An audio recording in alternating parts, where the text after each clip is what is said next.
Estamos no dia 13 de novembro. Novembro é o mês do Novembro Azul de prevenção contra o câncer de próstata. E nós vamos falar mais sobre esse assunto. Estamos em contato nesse momento com o Dr.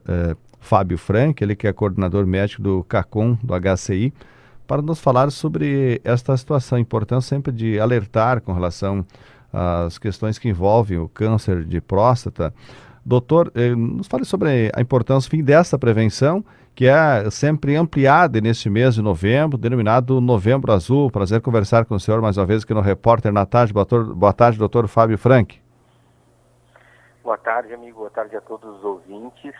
E datas especiais como o Outubro Rosa e como o Novembro Azul sempre são importantes para que a gente possa falar sobre prevenção.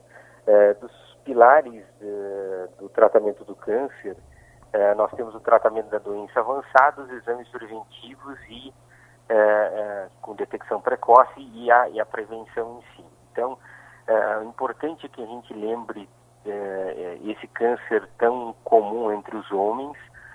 Hoje é o segundo tipo de câncer mais comum entre os homens, perde apenas para o câncer de pele. E então faz com que, com o aumento de expectativa de vida da nossa população, e hoje o brasileiro já tem uma expectativa de vida média de 77 anos, obviamente que esse é um câncer que tende a aparecer mais.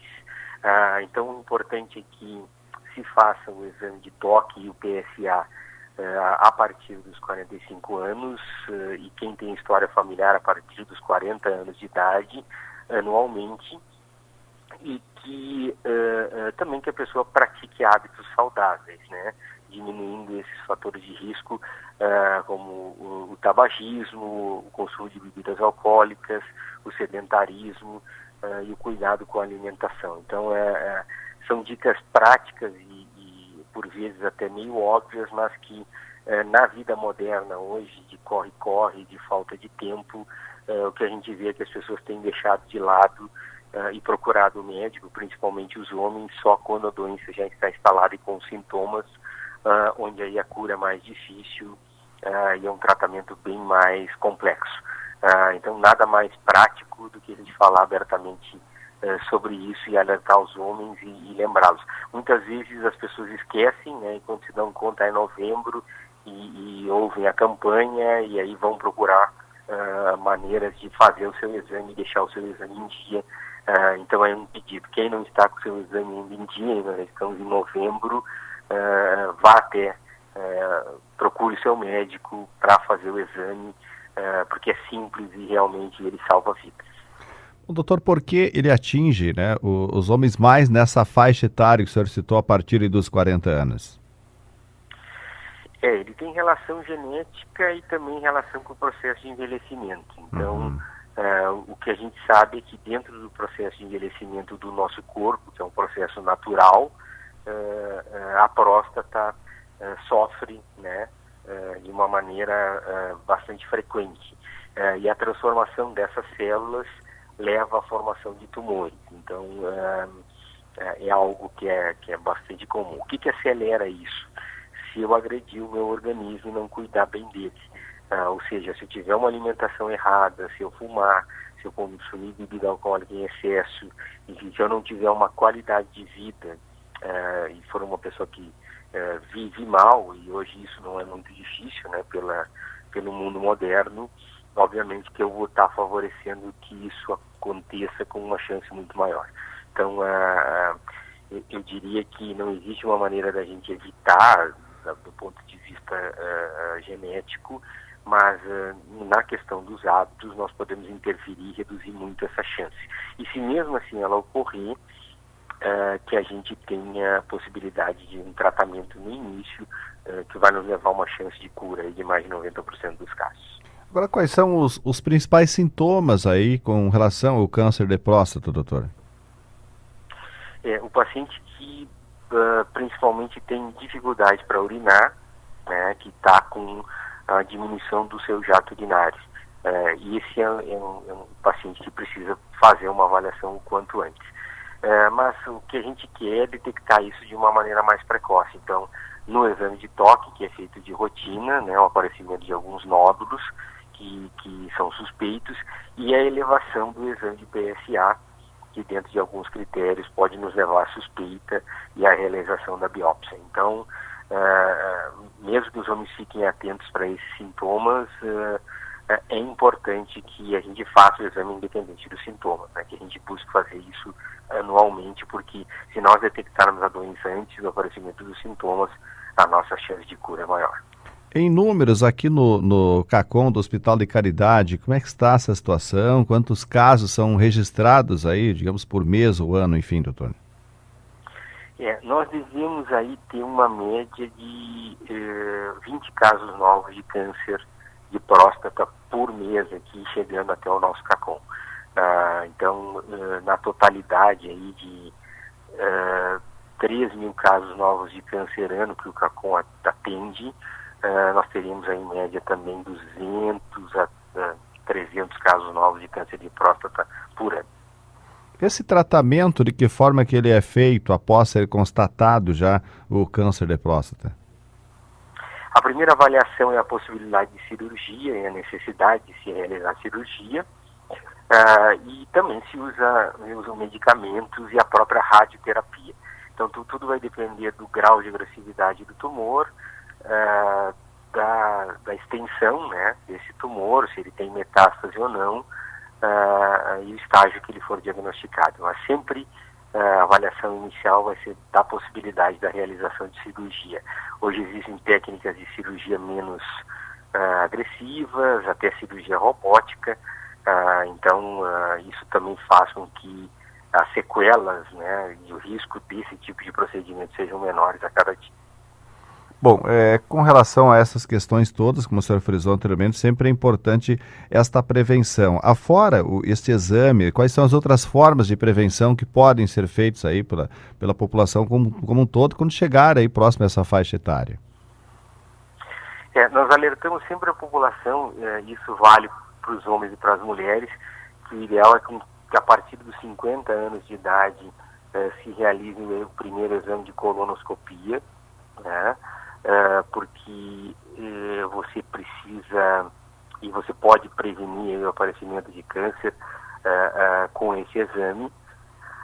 É importante também uma avaliação de todos os sinais e pintas de pele, lembrando que nós vivemos num país tropical e numa população descendente de europeus de pele branca e olho claro na sua maioria, e isso faz com que o câncer de pele seja o câncer mais comum. Então, qualquer lesão que esteja mudando de cor, crescendo, coçando, sangrando, mudando a sua forma, cada um procure o seu dermatologista ou o seu médico de confiança para avaliar a necessidade de ressecar essa lesão. Então, nos homens, eu diria que o cuidado básico é esse.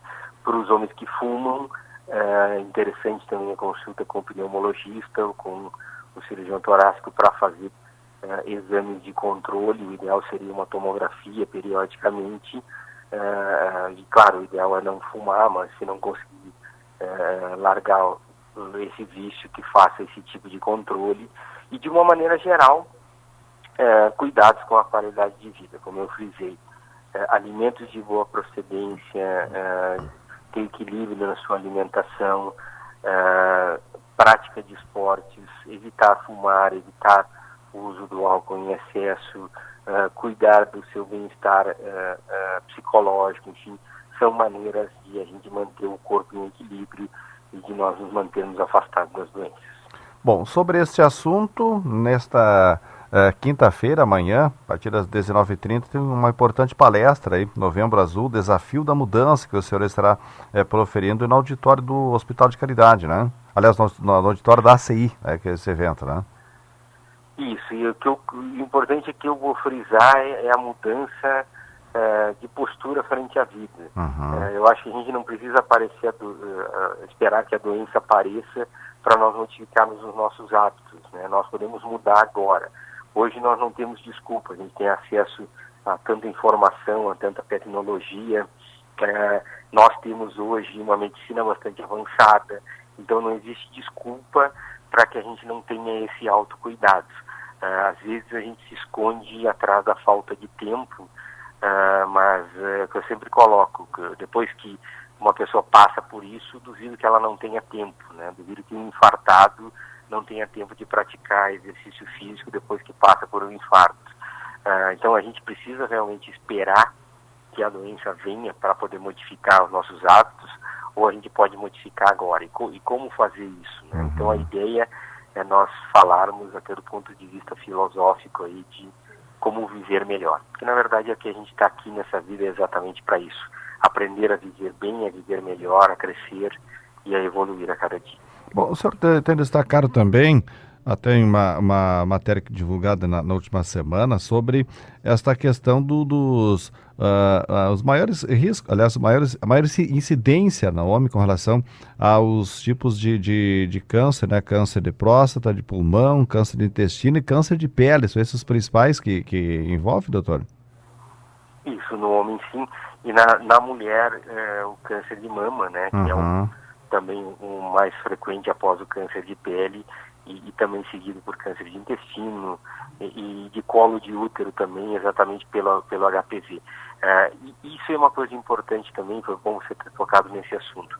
Nós temos hoje o privilégio no Brasil de termos acesso à vacina para HPV e que é realizada pelo calendário em meninos e meninas. Por que é importante?